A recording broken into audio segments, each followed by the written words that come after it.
ทางเส้นนี้เส้นตลาดพุทธวงศ์ออกบ้านบุงเบาเหมาะที่สุดสำหรับ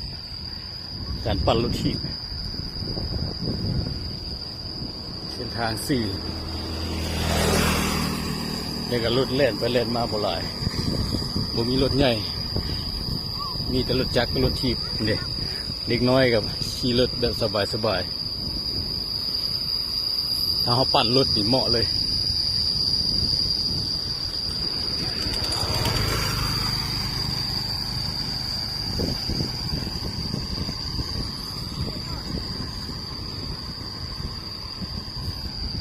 ละไปนะโซก่อนผามไส้นี่อมหอบฮักเหมาะขนาดข้าอีนี่ถ้ามาปั่นรถสายปั่นรถทีบแล้วมันขอแนะนำเลยเส้นทางตลาดพุทธวงศ์ออกสุบานบุงเบาสื่อตรงไปก็เป็น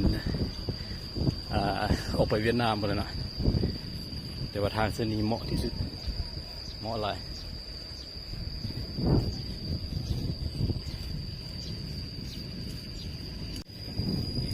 แต่ว่าขอแนะน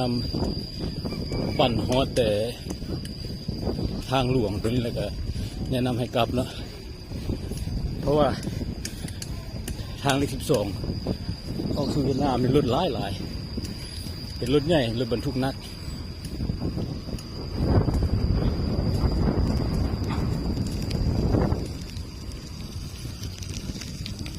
เด็กเบิ่งกับหูว่ามีรถหลาย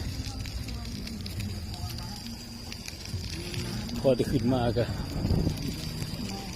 เห็นรถบริขาร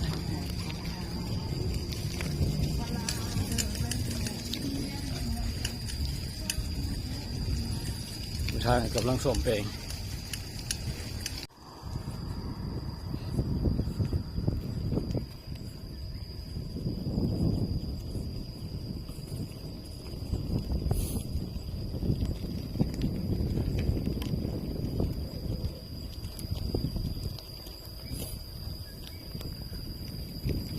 ทำลมท